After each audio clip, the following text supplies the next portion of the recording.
Τώρα σε εσάς θέλω να έρθω, κύριε Καμίνη.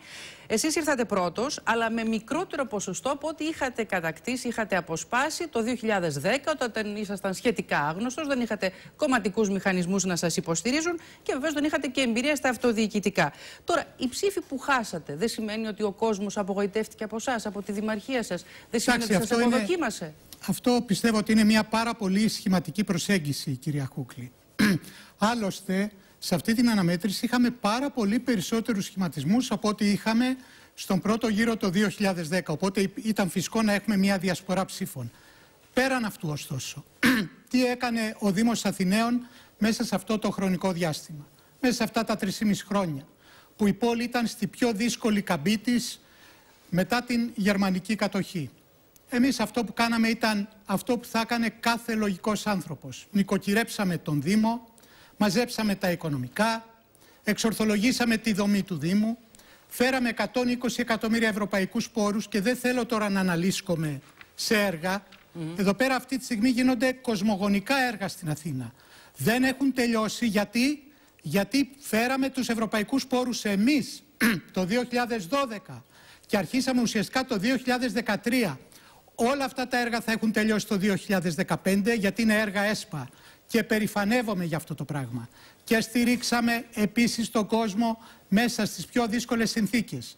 Απέναντι σε αυτά, η παράταξη του κυρίου Σακελαρίδη ήταν μια πλήρης άρνηση. Μια πλήρης άρνηση και μια περιφρόνηση προς την πόλη. Είτε με τις καταλήψεις δημοσίων κτηρίων που δεν τα απέδιδαν στην δημοκρατικά εκλεγμένη Δημοτική Αρχή, είτε με τις διαδηλώσεις τις οποίες ακόμα ο κύριος Σακελαρίδης δικαιολογεί, που έχουν φέρει σε ασφυξία το κέντρο και έχουν χρεοκοπήσει ολόκληρες επιχειρήσεις, είτε ακόμα με την απαράδεκτη αυτή αφισοκόλληση. Μιλάμε για μια πλήρη περιφρόνηση προς τη ζωή την καθημερινή στην πόλη. Σας ευχαριστώ πολύ.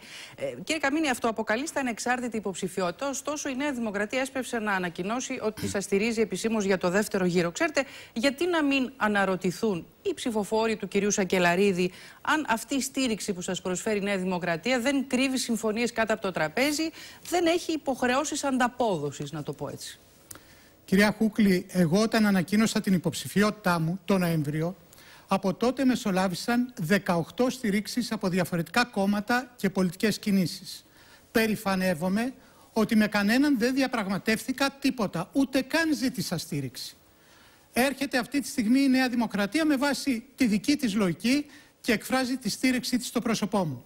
Άλλο να έχεις στήριξη από κομματικές δυνάμεις, και σε μια δημοκρατία αυτό είναι απολύτως εύλογο και φυσικό, και άλλο να είσαι υποψήφιος μέσα από τον κομματικό σωλήνα και από το κομματικό θερμοκήπιο. Είναι τελείως διαφορετικό και να το προσέξουμε αυτό.